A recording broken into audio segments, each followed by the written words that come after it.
Good evening, everybody, and welcome to tonight's On the Sofa. We've got a bit of a double bill tonight. Firstly, we have Shane from the Community Foundation.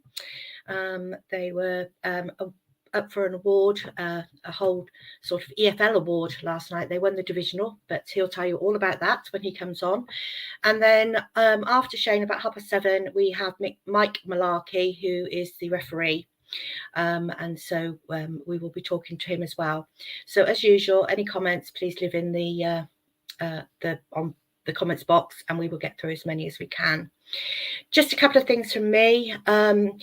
You would have seen on social media on Thursday the devastation news that Link, the little lad that we took to our hearts, and was our mascot at Oldham, away at Oldham, and the iconic pictures of him, Dion carrying him out to the centre circle. He passed away very peacefully on Thursday morning. Just to remind people that there will be a 1 minute silence, 1 minute applause, I'll get it right, in the 5th minute tomorrow night at the Forest Green Rovers game. So if everybody could join in, that would be fantastic. I know that it's going to be videoed for the family who were up in Manchester way. So they're going to video it and send it up to them. And they feel honoured that we are going to do it for them. So let's get on. We'll bring Vic on. Hiya, Vic. How are you? Chris. I'm very well, thank you. Sunny Devon it is. Sun is shining, so it's rather lovely. We had a hailstorm about an hour ago. So yeah, but it's bright now. So. Lovely. Okay, so shall we get Shane on? Because I know time is of the essence. Good evening, Shane. Good evening. How are we all? We're all good. Well. How are you? Have you recovered from your evening at the Grosvenor Hotel? Yeah, it's not often we get the opportunity to go to such a fine establishment as Grosvenor last night. But yeah, it was a wonderful evening. Where we were able to hopefully we were aiming to win the national awards last night. Right. I will leave you in Vic's capable hands, and I will see you later. Chris, thanks very much indeed. Shane, thank you ever so much for joining us, because I know it's been an extraordinarily busy time of the year for you with Easter holidays, that kind of thing. But I just wanted to start off with this message that we've received from Ian Rayner. And I think this kind of indicates the sort of work that you do and what you mean to people with the work that you do. So this is from Ian Rayner, and he says, "Hi, Shane. Great achievement on your awards this season. Just like to say thanks to you and John Holloway for all that you've done for me since last September.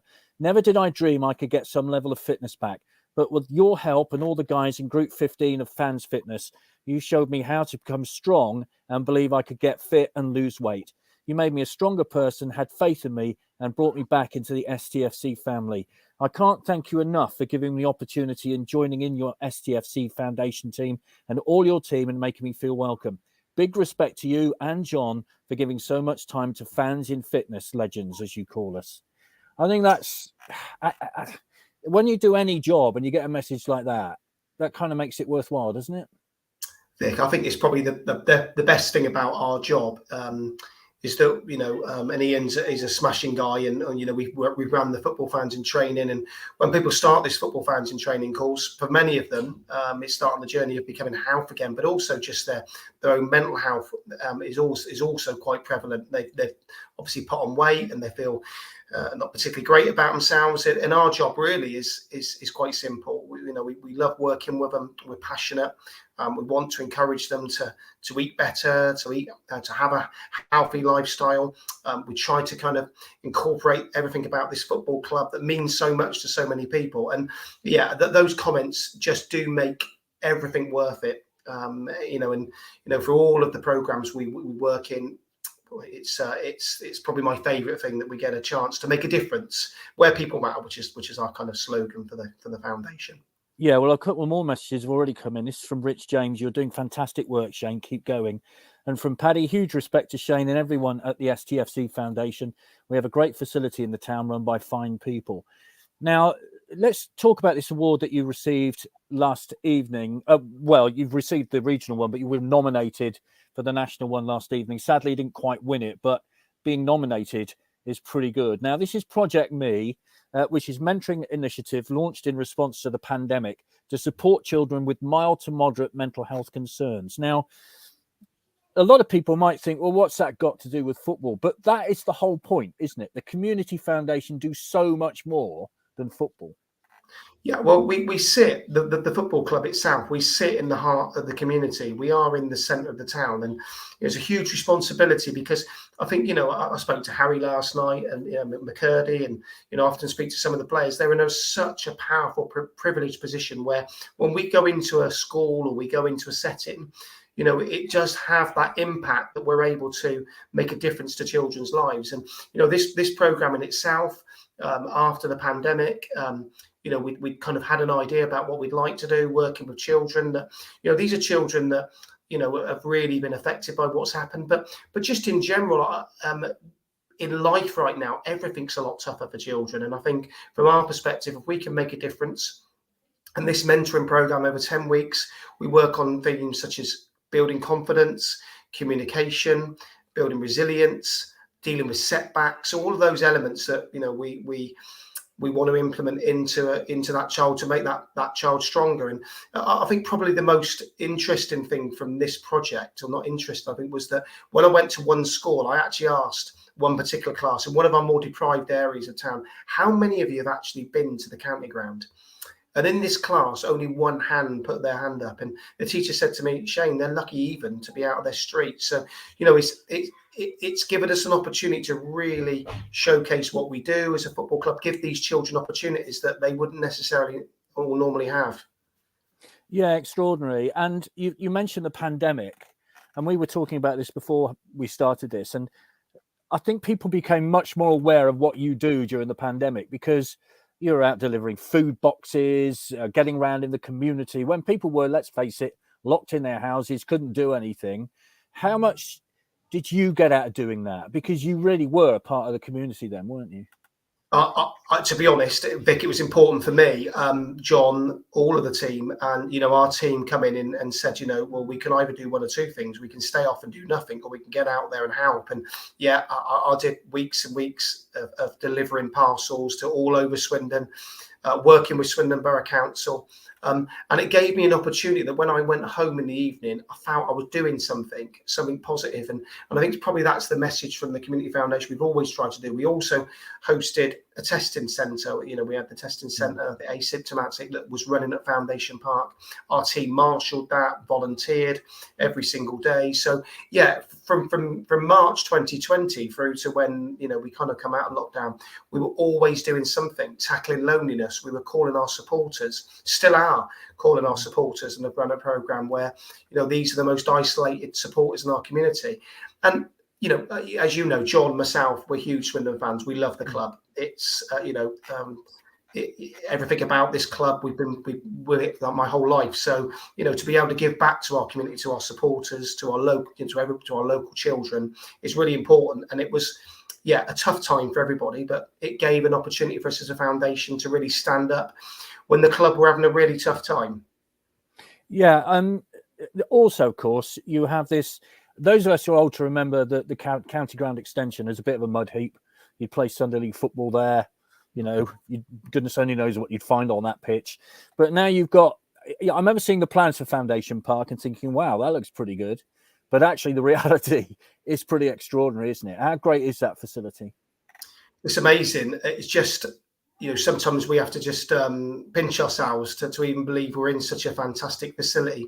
And what I love about it most, Vic, is that it's iconic because it sits just in the shadow of the county ground. So for any aspiring young little footballer that comes, boy or girl, that can play there in front of the stadium, any football fans in training, mental health group, all of the different groups, our disability classes, they play within a stone's throw of the stadium. And it's just been the most amazing thing. We spent 15 years fundraising and raising money for this programme. And, there were some real difficult hurdles. And John really drove the programme to make sure that we finally got over the line. And I think even now, even the residents that initially, maybe some of the local residents were a little bit against it, now see the real benefit of us being there. It's safer, it's cleaner. Our guys litter pick the county ground every single day. That's our staff, not just our own coaching staff, us, myself, John, we go around, we make sure that place is tidy and as tidy as we possibly can. And with the club now buying the county ground, and hopefully that ground will belong to the football club,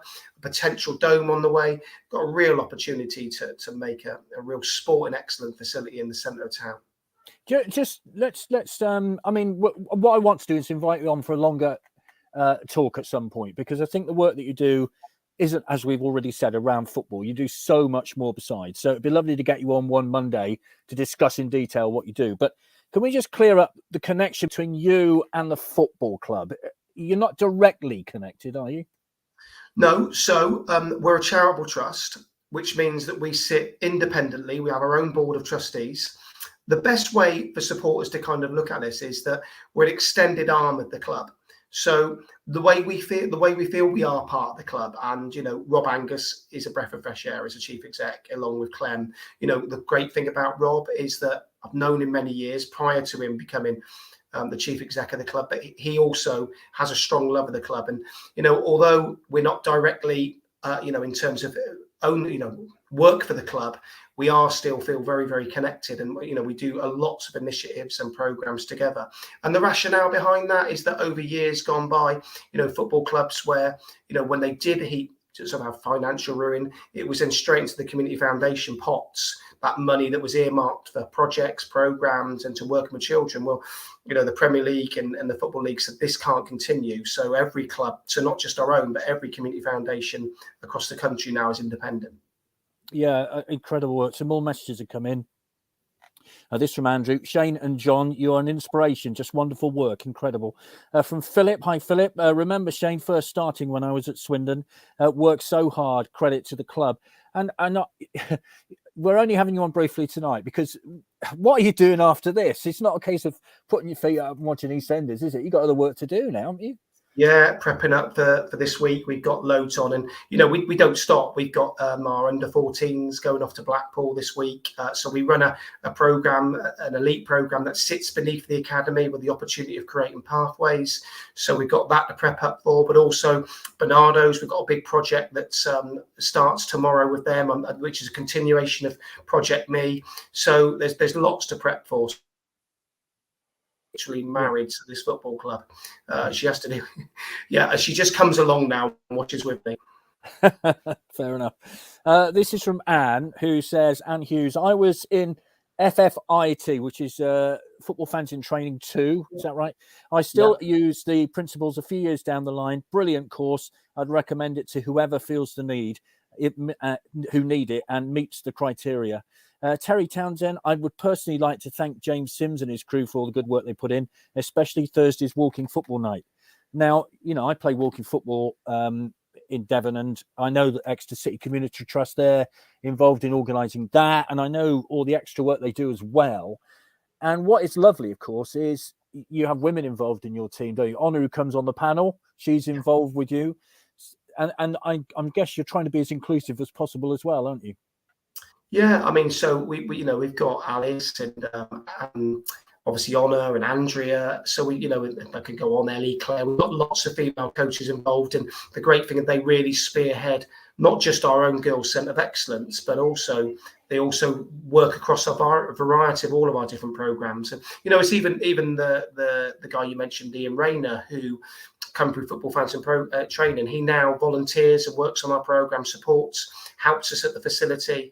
And that's another guy called Chris House. So, we've got a real diverse work community, but we all kind of share the same vision. We want Swindon to be fantastic. We want people to come and have an amazing experience at Foundation Park. We want to get the next generation of Swindon Town fans from our TOPS programme. And quite often, whenever we get Football Fans in Training, the first question I ask you, who do you support? And when they don't say Swindon, they say, well, if you don't now, you will by the end of this course. So, it's a great thing. And when we walk around the grounds on match days, you spend most of your time looking at all of the participants and the customers. And it's a real lovely feeling to know that, you made Swindon their first club.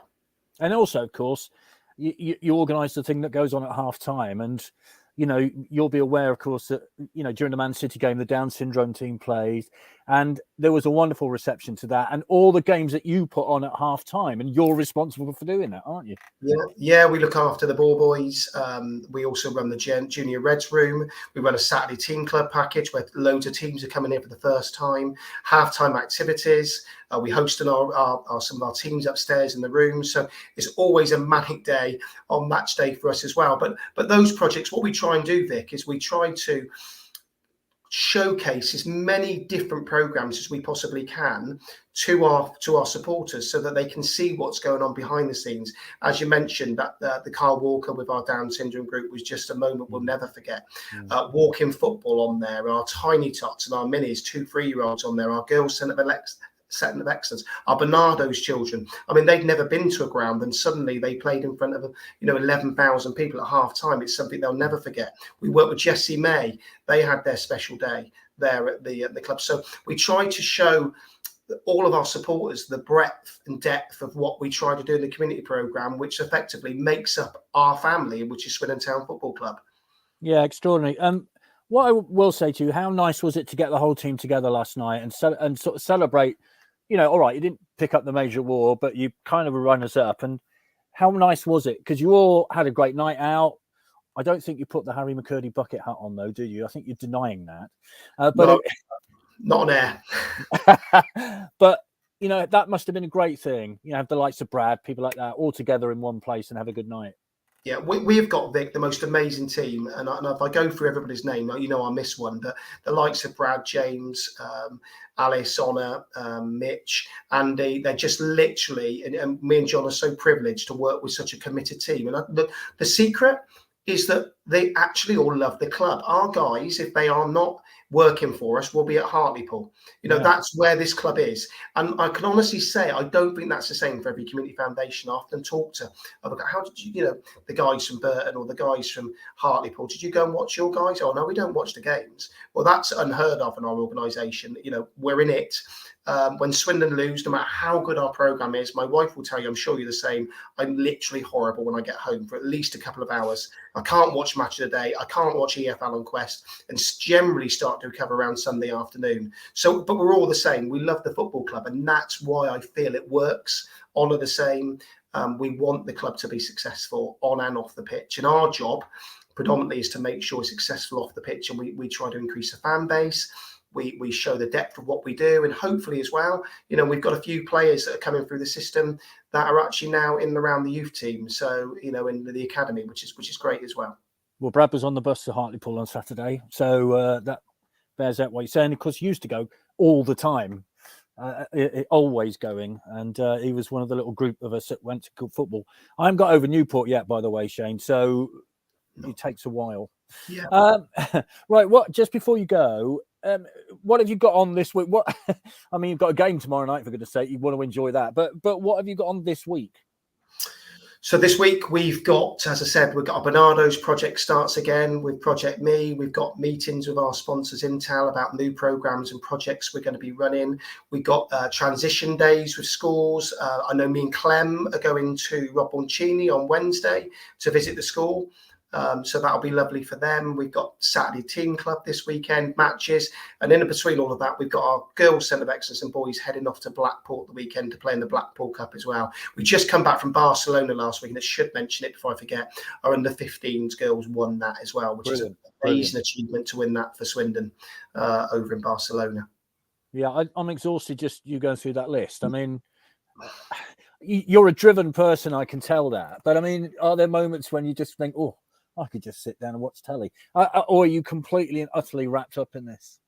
Oh, I'll come home. Yeah, I think that's the thing. I mean, John's exactly the same. We drive each other, always have done. And, I'm fortunate. My daughter is literally a Swindon Town fan, loves the club. So when I come home, I've still got to talk about it. But yeah, I think, we do try to make a bit of time to have a break out and rest out. But the bottom line is, if I'm then looking at the tables to find out where everybody else is finishing and where everybody else is, and it's always about prepping the next day. But I think the secret to it, Vic, is we love what we do. And I think that's the key to any job. And I've got lots of friends that don't enjoy their work and what they do. I can honestly say I never look at the time or look at the clock. I don't have time for that. And if you love what you do, I think you'll be passionate about it. And I think that's why our team works the way it does. Well, congratulations. We're going to let you go in a second. I know you'd quite like to hear what Mike Mullarkey, who's one of the world's great refereeing officials, has to say, but I know you've got other things to do. But congratulations and thank you for what you do. I mean, it's amazing. And I my eyes have been open to the work of the Community Foundation over the last few years, and I just take my hats off, because if I had a hat on, because it's extraordinary. I just how you managed to fit it all in and do it, I don't know, but congratulations is all I can say. Thank you very much. Yeah, no, it's fantastic. And as Shane knows, I was on the first women's football fans in training. Think I need to come back. But we'll see. But no, it's fantastic. It's a brilliant setup they've got. So fantastic. Thank you very much, Shane. Thank you. And as Vic said, we will get you on for a full hour, you and John maybe, and then you can really tell us the ins and outs of everything. So yeah, fantastic. And hopefully our supporters might want to get involved in some volunteering and be involved in some of the projects we're doing, which would be great as well. You're lovely. Yeah. Very much so. How do they get involved in that, Shane? Just phone Andrea at the club and phone Andrea, contact myself, email myself, and anybody that's looking either for a change of career or they just think, what, I'd like to give back to community. We've got so many programs and projects that we're running, and we're always on the lookout for volunteers, particularly those that love the football club, because it does make our life a lot easier if they support Swindon as well. Fantastic. Lovely. Brilliant. We'll let you go, Shane. Thanks ever so much. Take care. Take care. Bye-bye. Bye-bye. Brilliant. I think we certainly need to get them on, both of them on, because it's just so in depth. It's extraordinary. So yeah, absolutely. Right. So Mike has been waiting very patiently for us. So let's bring Mike on. Hi, Mike. How are you? Mike. Good evening. Mike, put your mic on. 2 years of working remotely, you'd think I'd realise how to take mic. Mute by now. So hi Vic, hi Chris, lovely to see you. Hi. You, Mike. Yeah, I do it every week, don't worry. So right, I'll leave you to it. Again, if there's any questions that you want to pass through, please put them in the comments and we will get as many as we can through. Okay, I'll see you later. Lovely. Mike, very much warm welcome to our On the Sofa this evening, and thank you very much indeed for joining us, because I know you've been wrapped up in meetings about things today, haven't you? You too, like Shane that we were just talking to, pretty busy life. Yeah, very much so, but it was interesting. I just had a few minutes there with Shane as we were just finishing off, and he used the phrase that it doesn't feel like work if you love what you're doing, and that's very much the case for me as well, that I'm so privileged to have the opportunity to work in football, and I love every minute of it. So yeah, generally busy, but can never grumble about it. Well, we've got plenty to talk to you about tonight, and there'll be questions coming in, I'm sure, that you'll be aware on the officiating. Let's talk a little bit about you then. How did this all kick off for you? It started for me as a very poor footballer. So would love to have been a player myself, never good enough. And so my dad, who used to referee, sort of said to me when I was about 14 and didn't get any reply to a trial that I'd had, suggested that football as a player was not going to be for me, and suggested that I try refereeing, do anything to try and please my dad. So at 14, I took the referee's course, refereed a couple of years of youth football, and then I did 1 year of men's football, which at 17 years old is quite daunting when you're sort of refereeing, the local 5th, 6th divisions, and the teams are, generally all the players are older and more streetwise than I was. And so I told my dad at that point that was enough. It wasn't for me. And he just convinced me to start the following season on the basis I wouldn't be the new person anymore. And it's the greatest advice he ever gave me. And it got easier, it got better, and then progressed through to, he said at that point, I'd end up earning my living from football. I'd have laughed. So. Yeah, not only did you end up earning your living with football, but you travelled literally all around the world and took part in some of the biggest games on the planet. Did you pinch yourself many times when this was happening? Yeah, and I still do now, looking back. Incredibly fortunate. I mean, I got onto the Premier League, got onto the international list, and as you say, I ended up travelling to 34 different countries for football. Some places I would struggle to find on a map for any other reason, and along the way, it was able to go to 5 major consecutive tournaments, which no other English official has done. So very, very fortunate how my career aligned with a couple of other sort of top referees that gave me opportunities that I could never have dreamt of, really. Obviously, explain to me the difference between, I don't know, reffing Sunday League and reffing a World Cup final. Now, on the face of it, what a ridiculous question. But are the basics still the same? And for a linesman, are the basics still the same? Yeah, absolutely. I mean, and in many ways, that's what makes football so great, isn't it? Because the game that you can see at the end of your road on a Sunday morning is the same as every other game. It's 22. My wife always used to give me the phrase of 22 men and a ball. The world has moved on. It's 22 people and a ball. Football is there for everybody. And if I got nervous before any big game, whichever game it was, doesn't matter. My wife would sort of just throw a couple of questions and say, well, are the laws different for this game? Are the teams allowed more players, or they do something different? I'd be, no, it's still the same. She said, well, it's just 22 men and a ball then, isn't it? And trying to keep that level keel, I guess, despite what's going on around you, because some of the games that you're involved in are obviously broadcast all over the world. Some of the major tournaments, literally billions of people watching.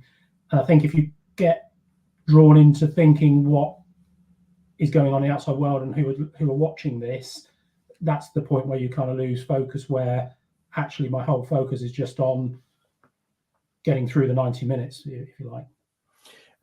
Just repeat that story that I heard from you the other day about how you found out that you were going to run the line in a World Cup final. Now, to me, somebody would come up to you and say, "Hey, Mike, guess what? You're doing. You're going to run the line in the World Cup final," and it would be all sorts of ballyhoo.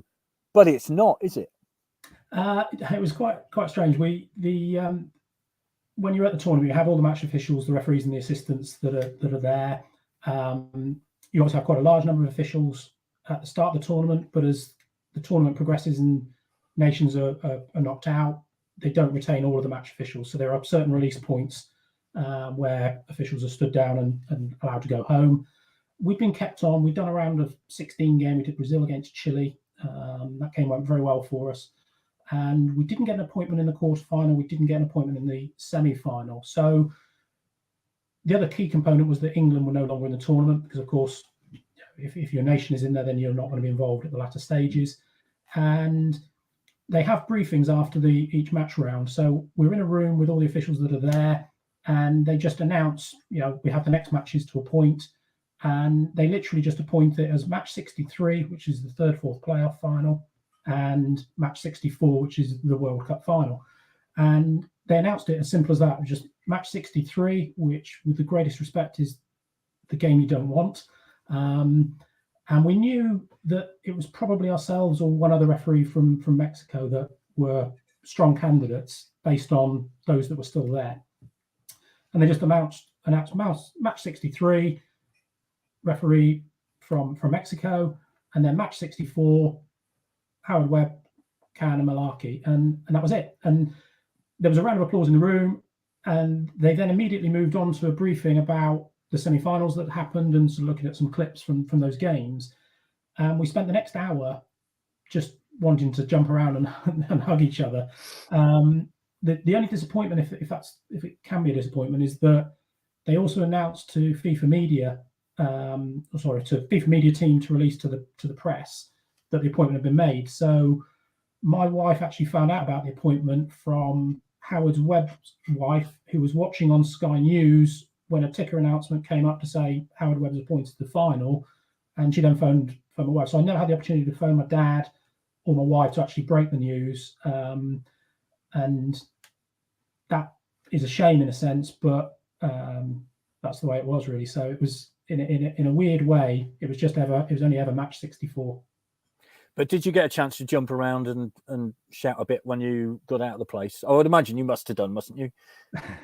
Yeah, in the privacy area, the thing you've got to be also very mindful of is that you're sitting in a room with the officials who had dreamed of getting that game as well, who are friends and colleagues, and there is that sort of important thing of being sort of pleased but humble as well. And so, of course, we jumped around, but we did it in the privacy of our sort of hotel room rather than in that sort of public domain, really. Fair enough. It wasn't the greatest of World Cup finals, if I remember rightly, was it? It was a tough game, and I think it just emphasises the huge importance of that game and what it means for that nation, because neither Spain nor the Netherlands had won the World Cup previously. And if we think as football fans how England's team from '66 is still revered today, quite rightly, for the achievement, that's what those players were playing for. They were playing for that moment to be immortal in their country. And that just shows the pressure of everything that, very rarely is a World Cup final a really great game of football. And it just the reflection of the pressure of the occasion. So from our point of view, it just became a very serious job of doing our best to sort of contain and control and deliver the game as best we could. And so, it's not the only final you've done, is it? I mean, I think, aren't you unique in the fact that you've done the full set? Is that right? Pretty much the full set, yeah.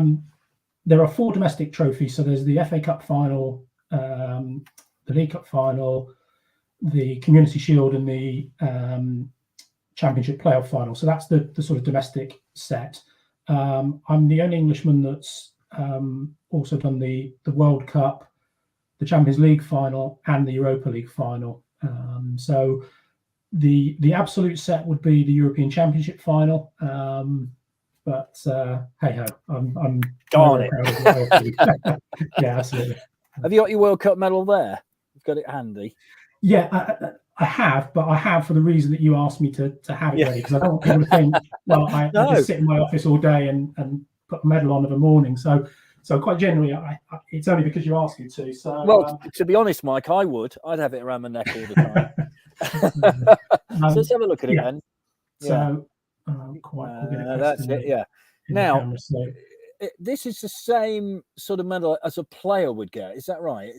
Yeah. So the gold medal of is the medal that is awarded to the winning team. So and I think silver for the runners up. So this is the same medal as the Spanish team players would have been awarded on that evening. So every official who goes to a World Cup receives what we call a tournament medal. So because of course to go to to be selected to go to a World Cup or any major tournament is an incredible achievement. So everybody gets that, and then obviously the officials from the final get the much coveted one. Yeah, I'd even go shopping in it, quite frankly. Sort of hold it out and see. Look. Right, I got loads of questions. So here we go. This is from Craig. A question for Mike about managing players. I've noticed that some referees this season have managed Harry McCurdy's tantrums in demonstrative demeanour by talking to him throughout the game and putting a metaphorical arm around him rather than letting the situation escalate. How much discretion do you think referees should show in this respect? And how much do you think the personality of the ref makes a difference to how well the game flows? And as an assistant referee, what part do you play in that? Because you kind of got eyes on a different situation, I guess, than the referee does. Yeah, absolutely. I mean, it's a great question. And the rapport between match officials and players is actually far, far better than people would believe. There's always the perception that it's a constant battleground.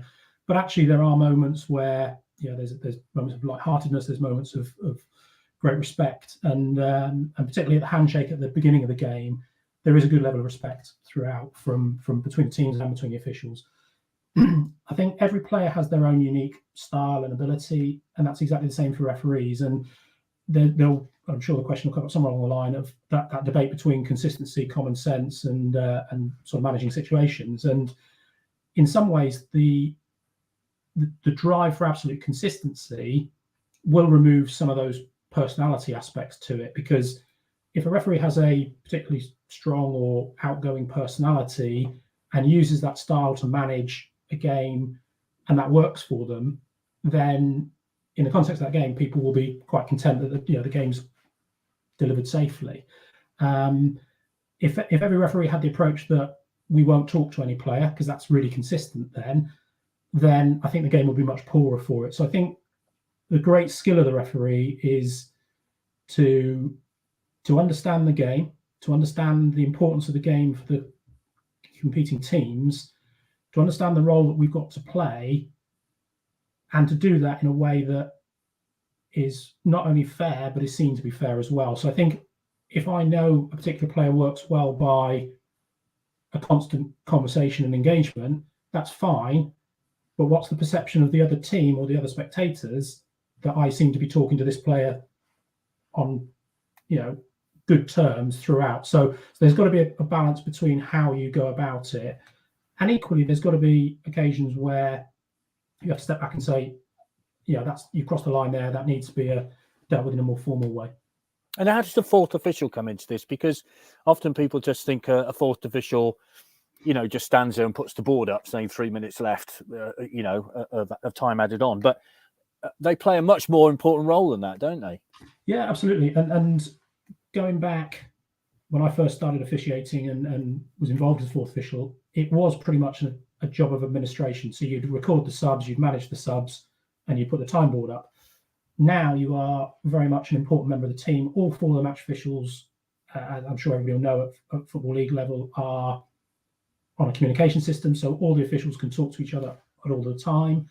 And so whether it's the fourth official, the assistant referee, or the referee in the middle that has the best view of an incident, the most important thing is getting the decision right between the team. And the fourth official quite often has a really good view and can feed that in. So it might be done discreetly. So it might be the assistant referee will say, I can see on your, just behind you, player X has just pushed player Y.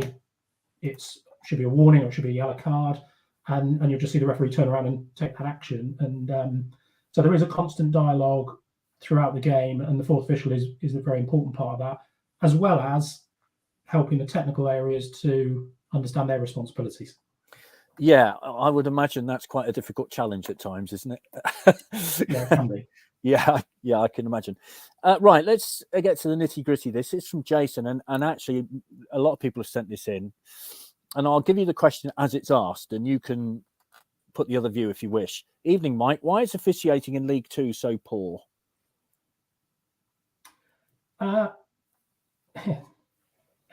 great thing about football is everyone has an opinion, I guess. And I guess it's against what are you measuring? Because match officials are observed by a former referee on every game. And each club submit a report and a mark against certain criteria for the referee's performance. So a club after each game will be invited to submit a report that scores against general decision-making, general communication, decision-making of key decisions in games. So penalties awarded, not awarded, yellow cards, red cards, and that sort of thing. And over the last 10 years, there has been a steady progression in the average marks awarded, not only by the referee observer, but also in clubs. Now, club marks will always vary, sometimes based on results, sometimes based on circumstance. But the overall trend has been an increase in those marks. So somewhere along the line, the perception is different. And everybody has their own opinion. That's what makes football so fantastic, I guess. So from what you're saying then, we as fans might have a different perception to the marks that are going in. Is that fair to say? Yeah.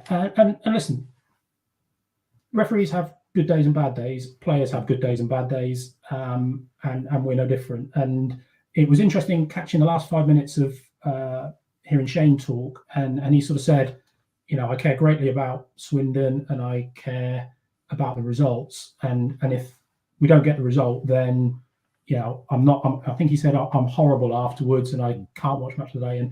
And trust me, as a match official, I speak personally, if I got a decision wrong in a game, I'm exactly that. I'm not great company. I reflect on it for a long period. I kind of wish my time again. But if you do a job, particularly in the public domain, and that job involves making decisions that are subject to scrutiny, then you have to accept that that's part of what you do. And what I'll do is I'll reflect on it. How can I improve? What can I do differently next time? And look to improve on it. So, and that's the same for every official. Yeah, they do it because they care.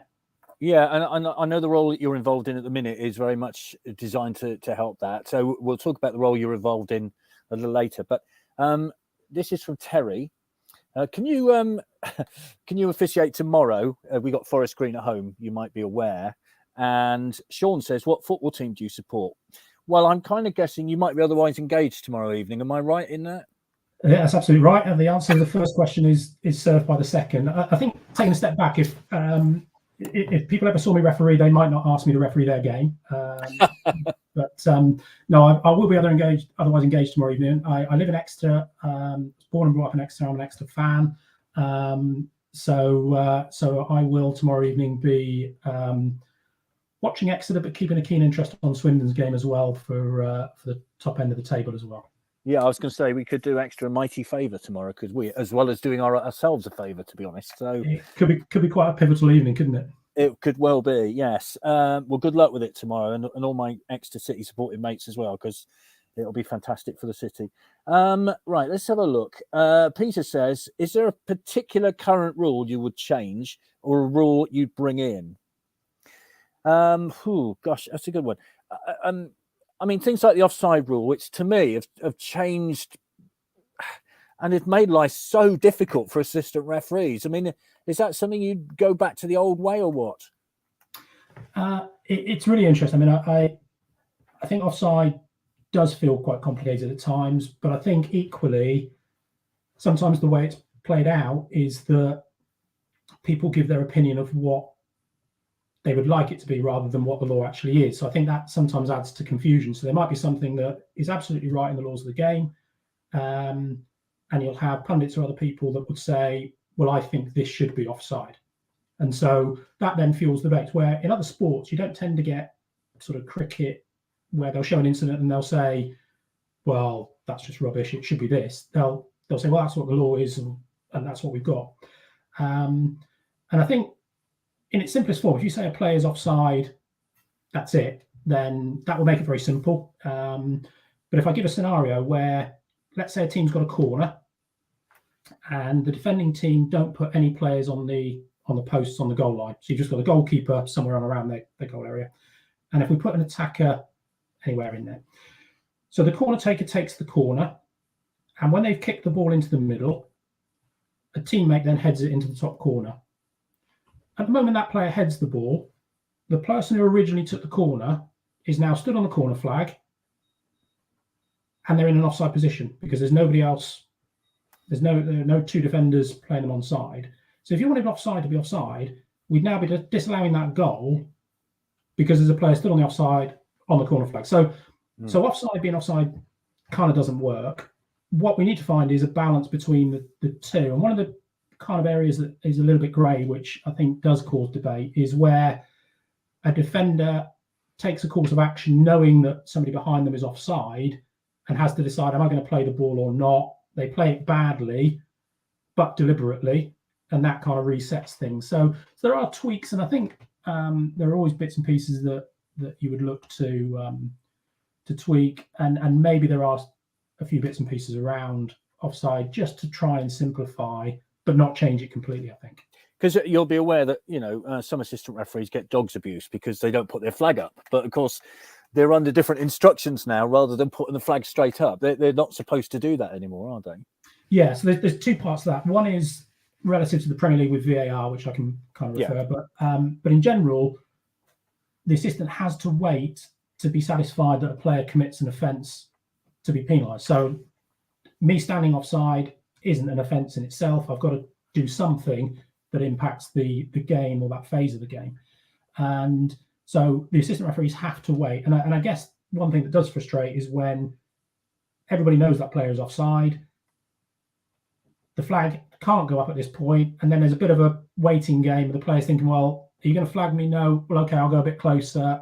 And then eventually the kind of inevitable happens. They challenge and the flag goes up. So again, the difficulty with that is if we go the other way, there's a danger that we put a flag up for somebody who's 10 metres away from the ball and somebody comes from an onside position, the original player in the offside that has nothing to do with it, and we kind of run the risk of stopping the game incorrectly. So it's always a balance, and teams will use things to their advantage. Of course they will. So if the offside law is that we've got to wait, then that's a tactic the players will use to kind of benefit to be in an offside position and wait to see what happens in a way. In relation to the Premier League, there is a separate part, which is that the assistant referees will delay if there's an immediate chance to score a goal. So the reason for that is they will then allow the VAR to correct. So VAR can check goals when they're scored, but if play is stopped, the whistle is gone, then a VAR can't check if somebody kicks it into the goal after.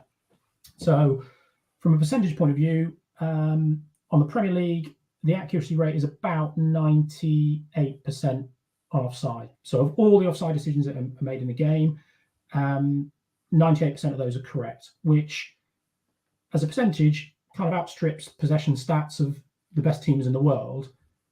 But all people are interested in is the 2% that we get wrong, and if that 2% leads to a goal. So the reason for the delay is to then allow that process to play out from a VAR point of view. Lots of questions, as you can imagine, on the subject of VAR. Has it made a ref's job easier or harder? And a sort of subsequent question to that, and I think I know the answer, will it ever drift down to the lower leagues? Let's take the ref's job and linesman's job easier first and foremost. I mean, in cricket, it must be really difficult. I don't know. It seems to me that in cricket, sometimes the responsibility gets sort of given to the official the video official umpire. Do you think that responsibility will ever sort of be given to the VAR by a referee and linesman, or has it made it easier, more difficult? Are they more judgmental towards officials? How do you view it? I think there's two parts to that. The first is in relation to sort of factual situations. So, and I'll personalise it. I never officiated with VAR. I'd retired before it came in. But if you'd have offered me the chance to have an occasion where I've made an incorrect judgment that's resulted in a goal corrected there and then, I'd have snapped your hand off, because that's my biggest disappointment in a game, is to make an incorrect decision that affects the game. So on factual situations, then that's fine. Most other sports that have technology are fact-based. So if you think tennis, it's either in or it's out. Cricket, it's either run out or it's not. It's a catch or it's not. Or the technology makes the judgment in relation to sort of leg before wicket, for example. In football, the vast majority of decisions are subjective. So is that bodily contact enough for a foul? Is it enough for a penalty? Is that challenge a tackle? Is it enough for a free kick? Is it enough for a yellow card? Is it enough for a red card? And there's no absolute right or wrong. So there'll be a point, and we could, you could show a challenge to people, and you'd have 50% of people think it's a yellow card, 50% think it's a red card. So on that basis, VAR is not going to change your opinion. If it's given as a yellow card and your opinion is it's red, then you're still going to have a view that it's a red card. But that decision of being subjective is then subject to what you have heard the phrase, the clear and obvious error.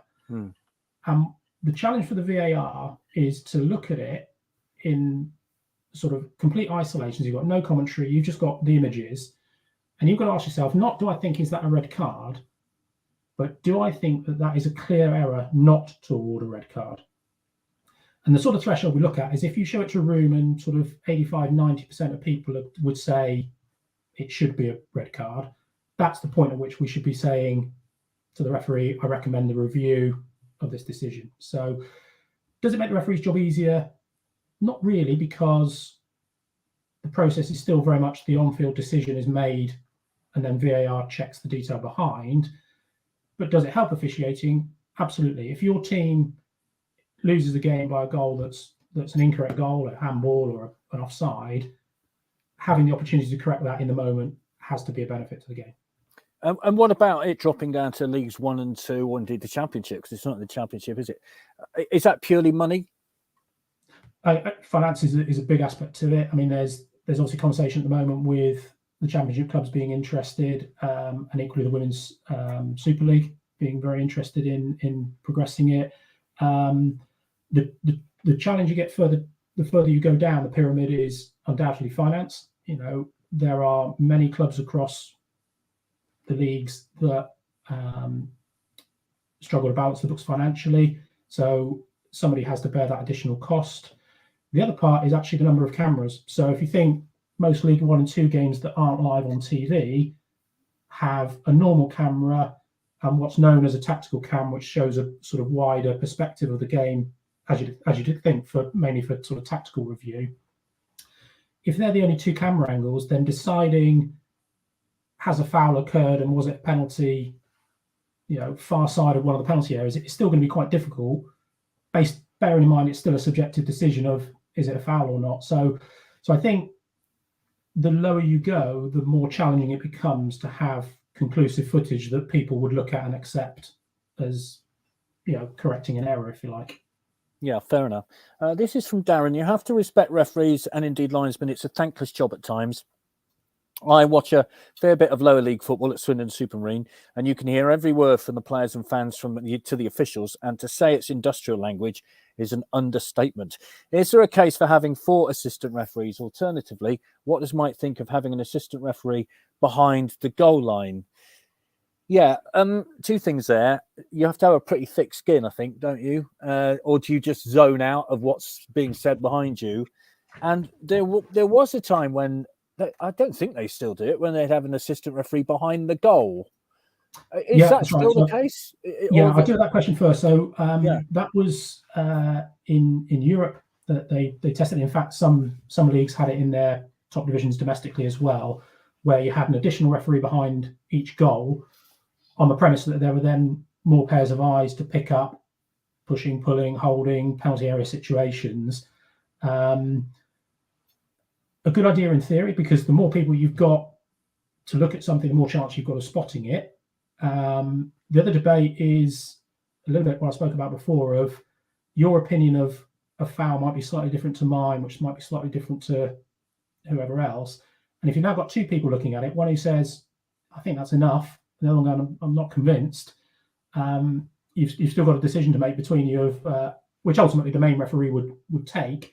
But you can have sort of, there's a case, an argument, you can have too many opinions. But certainly that was trialled by UEFA and FIFA. It then got replaced with VAR coming in because that replaced that need, if you like. In terms of the thick skin, yeah, absolutely. I don't think anybody picks up a flag or a whistle and is under any great illusion of how people will share their view.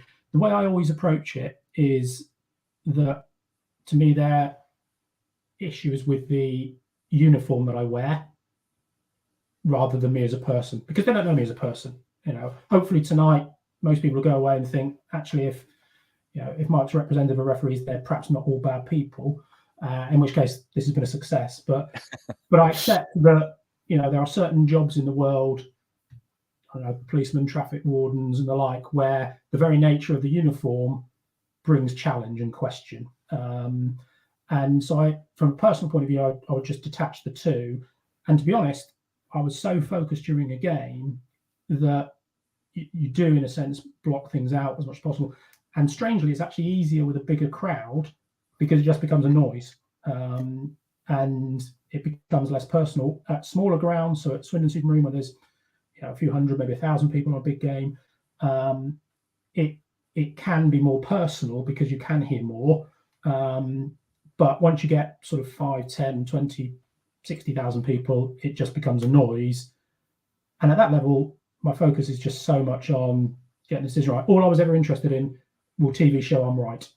And that's my threshold, because I can accept, I make a decision in the moment, you've got one view of it, I've got one view of it, and I call it as I see it. In most cases, for an offside, if you've got 2 people running at speed, I'll generally back my judgment with the training and experience I've got against your average spectator who's probably not focusing on the same thing I am at that moment. And my interest is then what will TV show, and I say statistically at Premier League level, 98 times out of 100 the officials are right. Which is extraordinary. I was going to say, probably when there's literally two men and a literal dog watching at the Dog and Duck, you'd probably hear more of that, wouldn't you, than you would at Old Trafford, say, for instance. Yeah, absolutely. Yeah. Kevin, players taking throw-ins from incorrect positions, sometimes it's 10 yards to 20 yards. Why don't officials stop this? It's so annoying for the fan. It's cheating, in my opinion. Now, you'll be aware of the situation. The ball is to be thrown in from a certain place. The assistant referee says you've got to go back to where the ball went out. And then 9 times out of 10, from our perspective, sitting in the stand, the player goes back to exact spot that he was going to take it from in the first place. How difficult is that to police? Yeah, it can be. The first point is being certain exactly where the ball does go out, which, if you're looking along a line or looking from the side, you make a judgment of where it is. Are we absolutely certain to an exact spot? Not always. So there's going to be a bigger latitude with it. I think part of the 2 or 3 parts to it, but one part is what is the next step in the game? So if the next step of the game is a player has gained 5 or 6 meters up the touch line, but has thrown it infield, the opposition team are sort of 10 men behind the ball, if you like, still, then technically you're absolutely right. But actually, the flow of the game is no different, and it's kind of playing out as normal. Contrast that with an attacking throw-in. So many teams these days will have a long throw specialist. So the difference of a throw-in being right by the corner flag or being at the edge of the penalty area for an attacking team makes a big difference, because if I can throw it in from level with the edge of the penalty area, I've got a much better angle to deliver it for the people running in on it. Where if you force me to take it from the corner flag, I've got less room to maneuver with it, as an example. So I think where on the field of play and the type of throw-in, listen, this is a long answer. The original question is, it should be taken where it went out. I accept that. But in terms of the game, the other part is which team is doing it and for what purpose. So if I'm winning 1-0 away from home and we're in the latter stages of the game, I start walking up the touchline, shape to take it, don't walk a little bit further.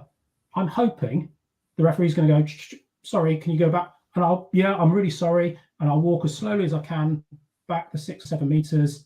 And I've just wasted 30 seconds in the game. So sometimes it will be a tactical choice by the referee to say, okay, I recognize what you're doing, but I understand why you're doing it. And for the wider part of the game, I'm going to do it. The other choice, of course, is to then caution that player for delaying it in terms of manage. But as far as possible, we want to try and manage the game and keep the game going. Fair enough. That's a great answer. Steve says, are you able to watch matches as a fan without focusing on the officiating performance? I mean, having sort of reported and commentated on games for many years, I, for a long time still did watch it as a reporter and a commentator, and sort of only really recently been able to relax and watch it as a fan again. So is it the same for you? Sadly, at times, yeah. I do end up watching it as an official. I think what's fascinating is my role since retiring has meant I've been to a lot of games as a neutral, just sitting and watching, and it's fascinating seeing the reaction of fans, for and against the situations that when you sit there as a neutral, you just look at and go, it's just so obviously the right decision that as a fan gets a little bit blinkered at times. So I do try and relax and enjoy a game where possible as when I'm watching as a fan. But I'm also quite mindful of what I do as my job. So my job is about working with officials and developing officials. I'm not sure it would look too great if I stood in the stand and gave it a piece of my mind, as it were. No, fair enough.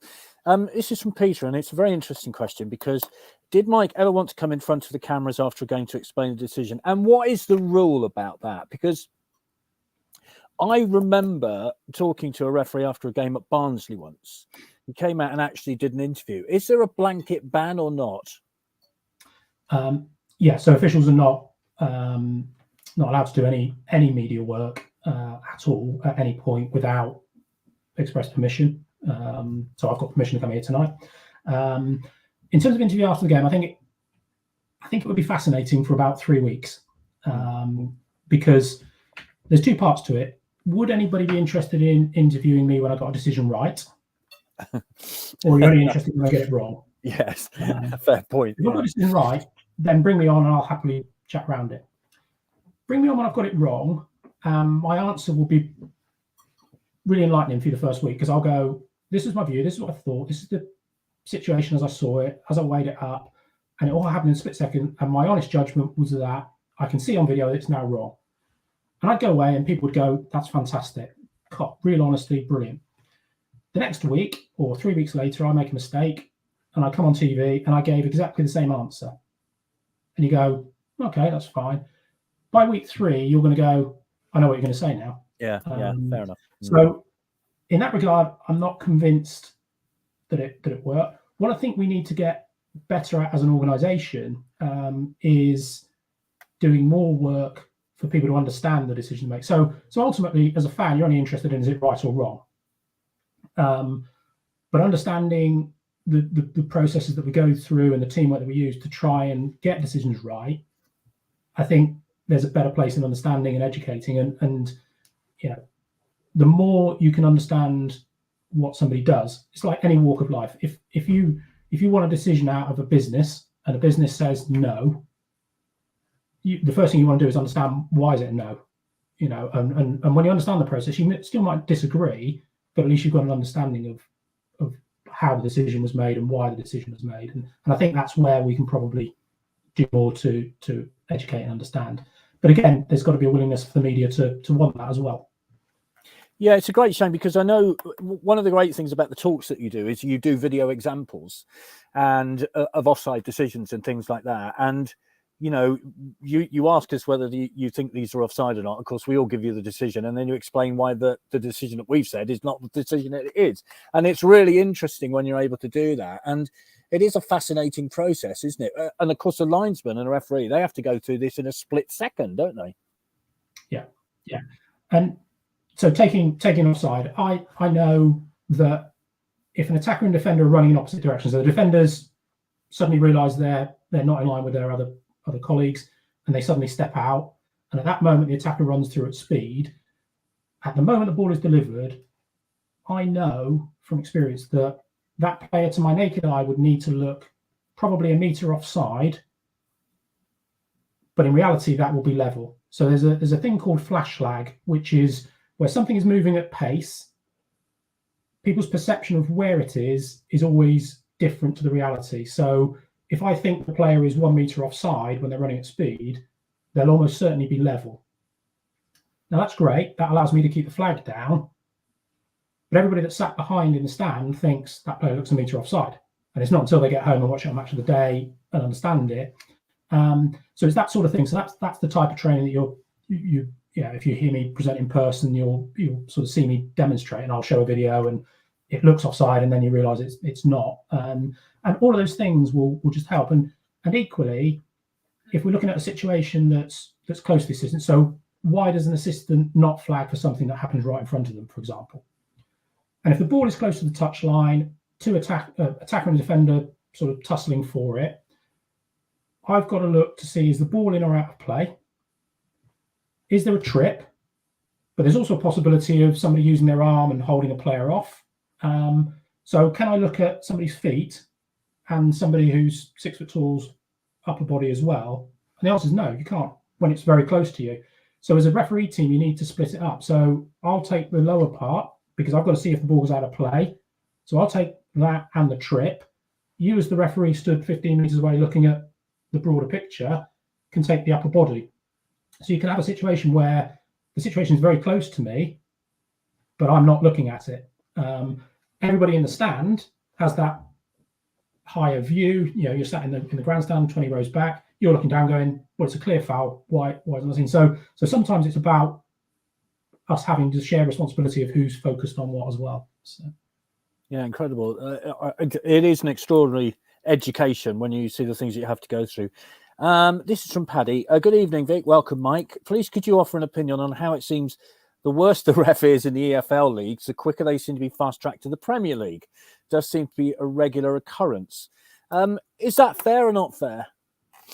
I refer back to the earlier question that everybody that operates within the professional game is observed on every game, including video review subsequent to it, and as I say, the input from the clubs around their feelings on the performance, and all of those things collated over a period determine people that get sort of promoted and or retained at the relevant levels. Kevin says we all still have 10,000 linesmen tomorrow night, which is go back to the point you make, doesn't it? There will be 10,000 different opinions. Absolutely. Malcolm says, are officials advised when a red card is subsequently rescinded, and do linesmen and refs regularly work together? Well, obviously you, Darren Cann and Howard Webb were a team at international level. And indeed mostly domestic as well, I think, weren't you? Did you work pretty closely in the Premier League and things like that? Yeah, absolutely. So is that now a thing? Is that what they try to do? Yeah. So if a decision is rescinded, the match official is informed. They're not involved in the process, so they submit their report of their judgment, and then there's an independent panel that review it. If the club submits an appeal, the onus is on the club to show a clear error has occurred. And if the panel feel that's the case, then the punishment's rescinded, and the referee's informed and would review their judgment and their decision on that. In terms of teams, yeah, we do. At Premier League level, all the match officials, so the referees and the assistants, are employed full time. So it's much easier to work people in a team because we'll send the officials everywhere and anywhere.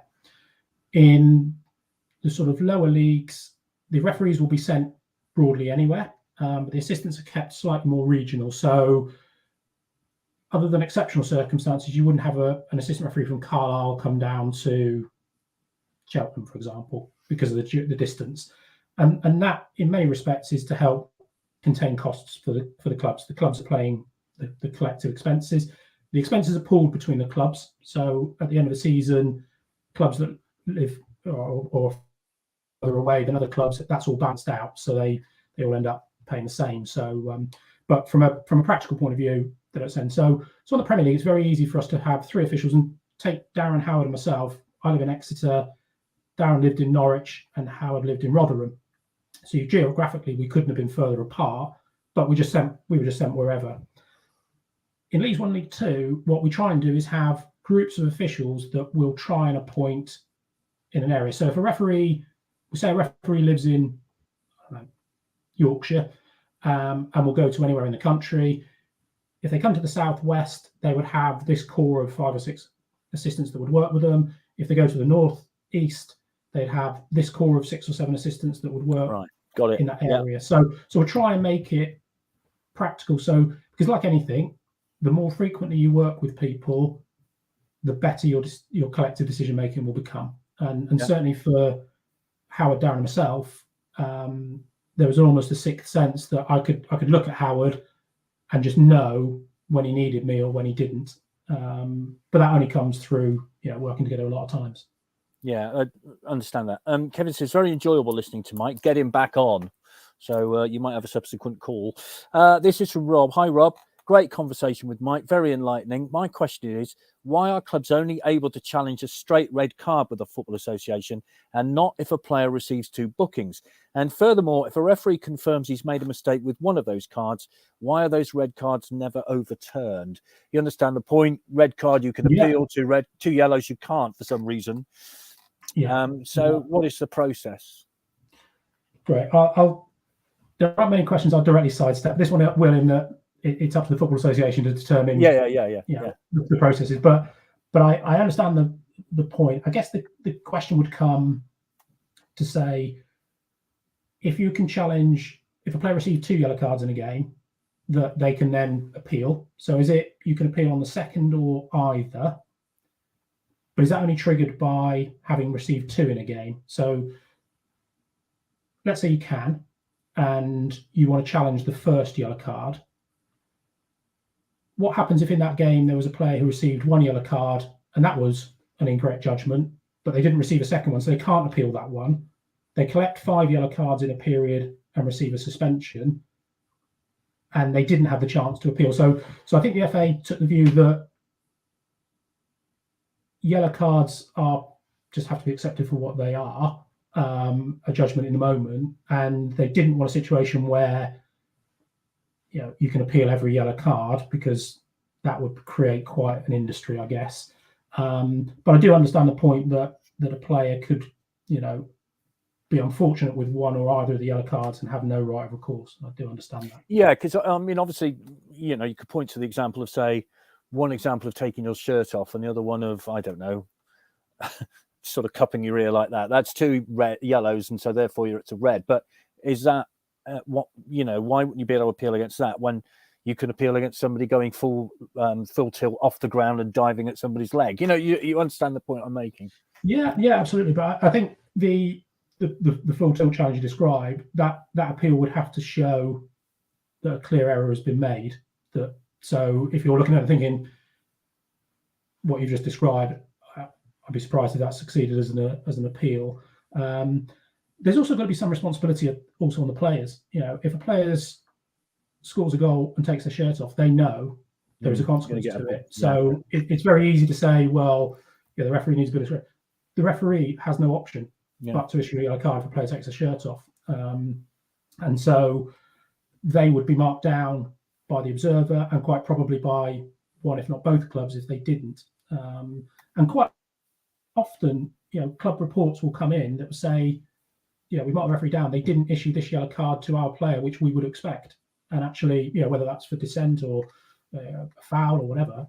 So clubs, it's surprising at times that they'll instill discipline in their players not to commit offences, and expect action to be taken if they breach situations. And I guess is also the taking one for the team, isn't there? When we've all seen them, haven't we?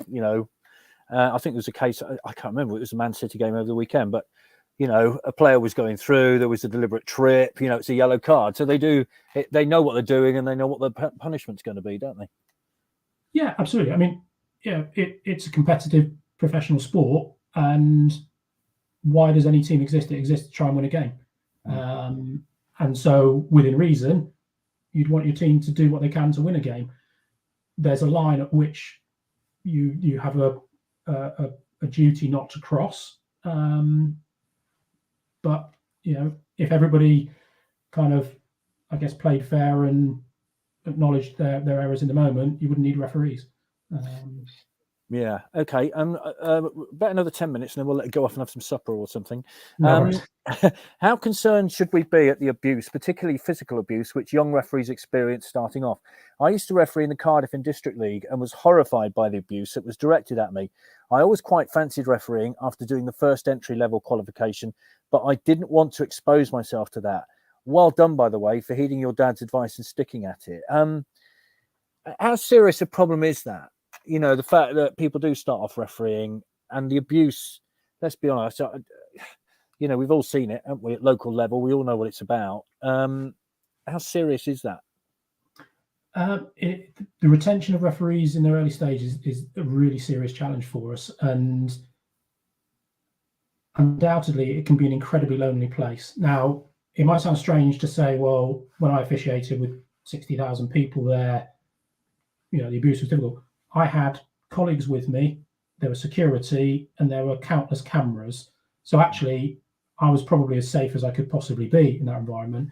You take somebody on their own, going out to a village in the back of beyond, they're there on their own, they are very vulnerable. And everybody has a responsibility to make sure that match official is safe. And we've got, as an organisation or with the FA, coaching and mentoring schemes so that people in their early stages have a friendly face on the touchline. My dad always came with me in my early games. And when I finished a game and, I found it difficult, as you do when you're learning the game, he would be the voice of reason to go, look, you're not going to please all the people all the time and things. But the responsibility is with society as a whole, isn't it? To have respect and treat people well. And in a perfect world, we can disagree with people, but not become abusive or violent. And the responsibility there. And there are more cases that you hear about that are shocking, that thankfully are still fairly rare. But the challenge for us as match referees, it's hard enough to get somebody to go, do you know what, I'll give refereeing a go, and then to lose them because of the reactions they receive, almost always from people who aren't prepared to give it a go themselves, which is there's a great irony to, I guess. Yeah, fair enough. A question from Andrew Barge, who you might know. That was a nice question. What did you make of yesterday's Liverpool-Everton game? There were two incidents, really, I think he's referring to. A, the penalty that never was. Was it a penalty in your mind or not a penalty? And why wasn't it a penalty? And also Mr. Richarlison, who seems to be falling over at every given opportunity. How would your team have dealt with that? And what about that penalty? They are subjective decisions. So people will have opinions. My opinion is not worth anything more than anybody else's. So I said I'll carefully sidestep some questions. This will be one. I'm with great respect, I won't comment on an individual decision in the game. What makes football so great is that everybody has an opinion on them. And as I say, many other sports have facts as their deciding points. And one of the beautiful things that, everybody listens to this call will do in the pub tomorrow night or before a game will be to debate those points. And is it enough for a foul? Is it not? As a player, got a responsibility to stay up. Is it sufficient to say as soon as I feel contact, I'm able to go, fall over? And there's no absolute right or wrong. So it's really, how you view each incident. So everyone on this call's opinion is as good as mine. You can have a quiet word with Andrew tomorrow night and tell him. I will do now. Let's have a look. And just a final one of these. We've got loads of questions, but a couple more from me and then we'll let you go. Why are former pro players never referees at the end of their playing career? And that's the age-old question, isn't it? Should professional footballers be referees and why aren't they referees? Yeah, it's really good. Great question. We do a lot of work with the PFA to try and encourage people. So both at the end of their playing career, but also for things like academies, where players are not going to be retained at a professional level. So at sort of 16, 17 years old, players that make it into academies, all of them undertake a laws of the game as part of their studies. So they all pass the laws of the game referee course, which we in liaison with the FA and the Premier League deliver those sessions for. So we do what we can to kind of open people's eyes to it. And it's always a great debate to go, ex-players will be better because they've played the game and they understand the game and they know the sort of poacher turned gamekeeper. But the question I always like to throw is to say, and I'm not going to name a name, but if you picture in your mind a 6'6", solid centre half,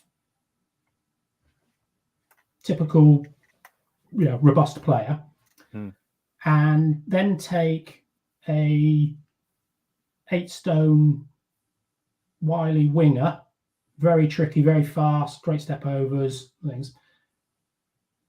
Get them to referee a game and see if their threshold for what is a foul will be the same. Because you'd have the centre half that would go, it's all about physical contact. You'd have the light, skillful player that would say, as soon as I'm touched, I'm fouled. So actually, you could have two ex-players with those backgrounds that would be very different in their view of things, of what is or isn't. So, but undoubtedly, people who've got a love of football, we need to encourage more to take up refereeing. It's far more a career opportunity than it used to be. So when I refereed, in fact, when I retired in 2016, I never earned a salary as a referee. It was all match fees and expenses. In 2016, the assistant referees in the Premier League became full-time. The referees in the Championship and the Premier League are full-time. So it is possible for people to now start refereeing as a hobby and for it to become realistically a career for them if they've got the aptitude, if they've got the dedication and the performance to go with it. So us going to academies, 16, 17-year-old kids who've got a great learning ethic, they've got a great work ethic, they've got a great attitude, they've got great fitness, they understand football, encouraging them to become referees and that becoming a career for them is now a very viable option. Yeah, fabulous. Thank you very much indeed for that, Mike. And it's a very interesting point. I never thought about that, the two different views between professional footballers. That's a really interesting viewpoint. I was going to say, just before you let you go, you must have officiated at the county ground. I mean, have you got any memories of the county ground? What are your memories of it? Yeah, as you expect, I've been living in Exeter as a match official. I did come. I did look up my records earlier coming on that I think I officiated 10 Swindon games in my career. First team games. I also did some reserve games. The first was way back in the year 2000. I came. I won't tell you that game because you lost, so I won't. But a couple more memorable ones. I did a game. It was actually March 2005, playing against Wrexham. 2-0 down after 30 minutes. Come back and win 4-2. The last goal, Sam Parker, I think it was, with a penalty to complete a hat trick. So I don't know, some of you people maybe can say as old as me and maybe been at that game. Another interesting one was a Friday night game against Bristol City. So I know not Swindon's biggest derby, but a big game nonetheless. That was a Friday night in November. It was on Sky, wasn't it? If I remember right, wasn't it on live on Sky as well? I think it might well have been. So I was wondering why it was on Friday night, and I think that one finished 2-1 to Swindon. So it certainly did. I remember it ever so well. Yes. Yeah. So I was there for that. So marvelous. Yeah, it's great, and a ground I enjoyed visiting, and always good crowd, good atmosphere, and generally a team that was doing well when I went there. Derek says, who is one of our long-standing fans and probably remembers the games that you're talking about, lives in Northampton, watches Town home and away. Great insight and very enjoyable. Thanks for taking the time to be here, Mike. So, officials sometimes do get a nice reception. So thank you very much indeed. And good luck tomorrow night because, I'd love to see the Grecians get promotion and I'd love us to help you get the championship as well, which is even better. But thank you so much. And if we could invite you back on again at some point in the future, would you be able to do that? Indeed, I'd leave that more to you, the votes you receive, but I'd be more than happy to. Thank you, Mike, very much. We know we've had some great feedback. It's been wonderful, and maybe not even on here, maybe a live event that we can organise if you're willing to do that. So that'd be good. But thank you very much, as Derek said there, taking the time to join us. It's different to what our usual on the sofas are, so it's nice to have a different aspect of it. And I've learned things tonight, so I'll go a bit easier on them now. Very kind. Thank you all. Thanks very much. Thanks very much, Mike. Right, everybody, that's it for tonight. I will see some of you tomorrow at against Forest Green. We need to win. Don't forget, in the 5th minute, 1 minute applause for our little link. So if you can tell the people around you what it's for if they're not aware. We are going to try and put it out of the tannoys, but I know there are certain areas of the stadium that you don't hear the tannoys, and also it may well be on the scoreboard as well. But if you can get the people around you to tell them what's about as well. So we will be back next Monday to review the last league game at home.